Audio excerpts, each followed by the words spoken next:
Are you a fan of Lord of the Rings?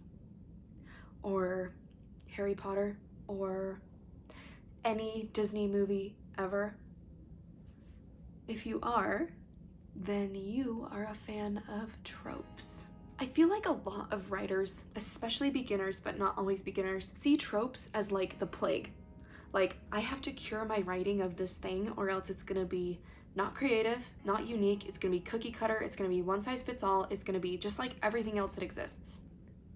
That is a lie. It's not just a lie, it's the opposite of the truth. It's literally not real. Tropes are good for your writing. Tropes are good for your stories. Every story is built on tropes. What you don't want is a cliche. The difference between a trope and a cliche is whether or not the trope is written well. If the trope is written poorly, it just turns into a cliche. So, how do you keep your tropes from turning into cliches, and how can you tell the difference?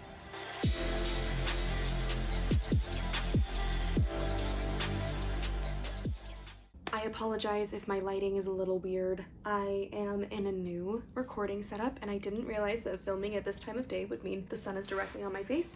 So, just bear with me, because this is the third time I'm recording this video and I'm not gonna do it again. Here's the dictionary definition of a cliche. A cliche is a saying, idea, or element of an artistic work that has become overused to the point of losing its original meaning or effect, and even to the point of being trite or irritating. Tropes, on the other hand, are a pattern of events that mimics real life. Tropes become cliches when they don't make sense or they just kind of show up out of nowhere, like when they're just there to fill a trope checklist. For example, a classic trope is enemies to lovers romance. That will not make sense if there's no character arc involved. If your characters don't go through transformations in order to fall in love with each other and they just start falling in love with each other, or just one day they're in love, that's not how it works. That trope is gonna feel poorly done. You have to make them make sense within the context of the story and show why they're happening. Tropes are good because your brain is always looking for patterns, right? I've talked about this before, but your brain is survival focused. So everything your brain does, whether you know it or not, is pretty much rooted back to survival. So it uses patterns to identify whether something is safe and then whether it's worth energy and time. Because if it's not worth energy and time, there's so many other things we could be doing, right? So when the brain is able to find patterns in tropes and easily determine whether those tropes are something that will be worthwhile or something that that person will enjoy, patterns also help our brains establish relationships and context between things so we can understand the world around us faster. Tropes are relatable, and they're a great way to communicate themes and motifs. If your theme is don't judge a book by its cover, and you have an enemies to lovers trope, this sun is crazy, and you have an enemies to lovers trope, maybe you have two characters that judge each other by their covers. And then they slowly learn that maybe they shouldn't have done that. So that trope can be a fantastic way to communicate that theme. Lastly, tropes show your readers what to expect. They set expectations for the story. Once your reader sees that a certain trope is involved, like I said earlier, a trope is a series of events. So if they see a chosen one trope, they're gonna be like, oh, this person is the chosen one, which means they're gonna go on this mission and accomplish this thing. We know that set of events. We know that timeline that trope usually follows. So you can establish that and then fulfill it, and your readers will be super satisfied that that was fulfilled and their expectations were met, or you can establish it and twist it and turn it on its head and create something so cool out of it, and your readers will not be mad at that. Sometimes the unexpected is even better than the expected. So how do you keep tropes from turning into cliches? What can you do? First of all, remember that tropes are only a piece of the story, they're not the entire story. If you focus only on the trope, it'll get tired. For example, you can take Tangled. Tangled is a great chosen one trope. Rapunzel is the only person with this power, but it doesn't just follow Rapunzel, and it doesn't just talk about how special she is. We are thinking about other things, and that trope is kind of there in the background, influencing a lot of what's happening, but it's not the whole story. Next piece of advice is build the character and then find the trope that fits. If you just pick a random character and a random trope, they might not match, and then that will make for a really flat 2D experience. By designing the character first and then picking the trope that fits their character, you're automatically making it more character motivated.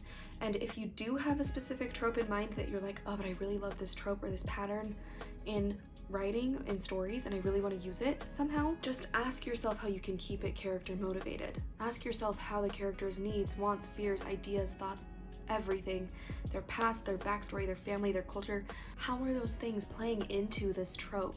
How do they create this trope?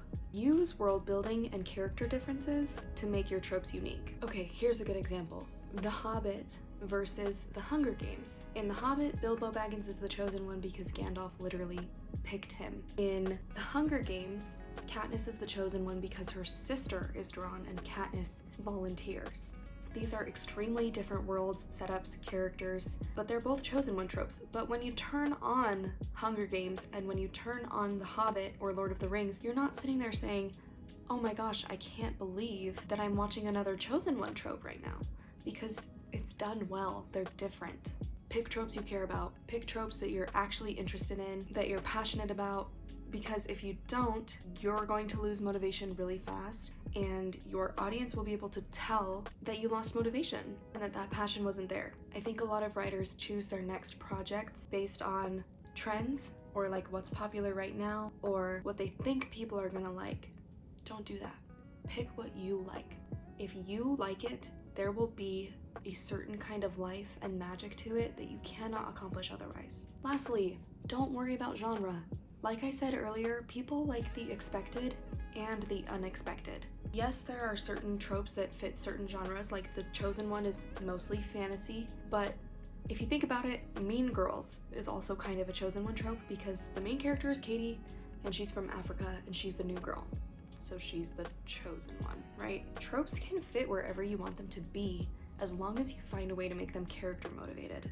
If your characters are creating the tropes, motivating the tropes, it doesn't matter what your genre is and what trope you picked.